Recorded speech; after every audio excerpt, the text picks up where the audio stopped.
আসসালামু আলাইকুম, স্বাগতম জানাচ্ছি বিবিসি নিউজ আন্তর্জাতিক সংবাদে। শুরুতেই সংবাদ শিরোনাম, এরপর বিস্তারিত। যুক্তরাষ্ট্রকে আমরা ভয় পাই না, নিরস্ত্রীকরণ ও বিদেশি শাসন মানবে না হামাস।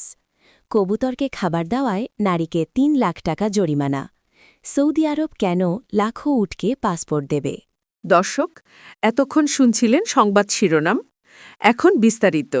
আপনি যদি ইসরায়েলের ধ্বংস চান এবং মুসলিমদের পাশে থাকেন, তাহলে ভিডিওতে লাইক করে চ্যানেলটি অবশ্যই সাবস্ক্রাইব করে দিবেন এবং আপনার মূল্যবান মতামত অবশ্যই কমেন্টে লিখে জানিয়ে দিবেন।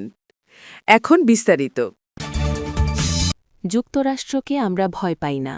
ওয়াশিংটনের প্রচণ্ড চাপ সত্ত্বেও ইউরেনিয়াম সমৃদ্ধ করার অধিকার থেকে ইরান কখনোই পিছু হটবে না বলে সাফ জানিয়ে দিয়েছেন দেশটির পররাষ্ট্রমন্ত্রী আব্বাস আরাগচি।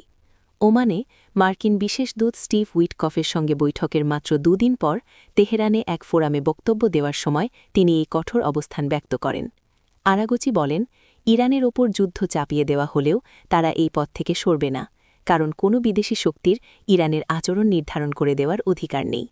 ইরানি পররাষ্ট্রমন্ত্রী উল্লেখ করেন যে তাদের শান্তিপূর্ণ পারমাণবিক কর্মসূচি এবং ইউরেনিয়াম সমৃদ্ধকরণের জন্য ইরানকে ইতোমধ্যে অনেক চড়া মূল্য দিতে হয়েছে। উপসাগরীয় অঞ্চলে মার্কিন নৌবাহিনীর সাম্প্রতিক মোতায়েন এবং সামরিক শক্তি প্রদর্শন তেহরানকে মোটেও ভীত করতে পারছে না বলে তিনি মন্তব্য করেন।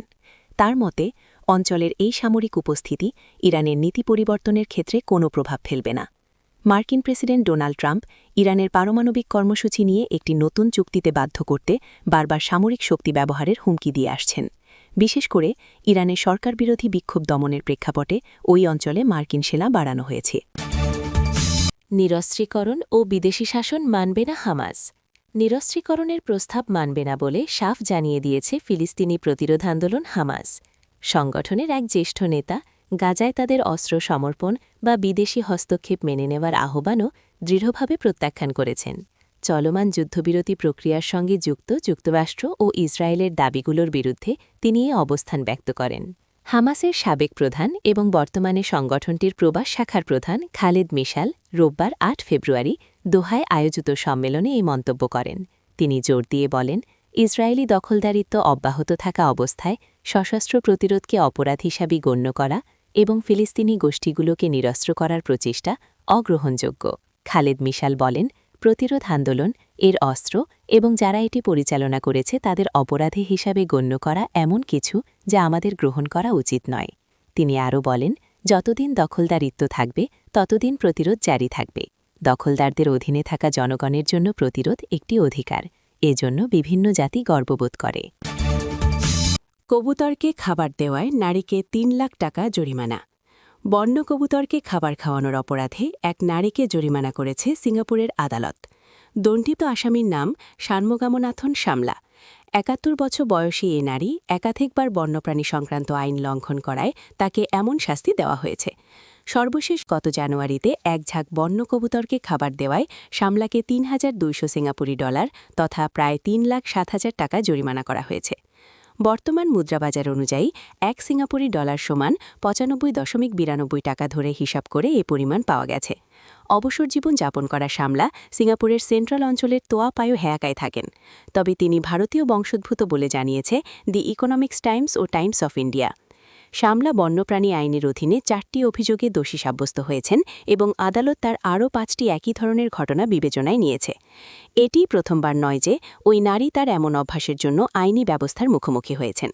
এর আগে ২০২৫ সালের মে মাসে একই অপরাধ এবং একটি পাখি ধরার অভিযানে বাধা দেওয়ার জন্য তাকে ১,২০০ সিঙ্গাপুরি ডলার জরিমানা করা হয়েছিল।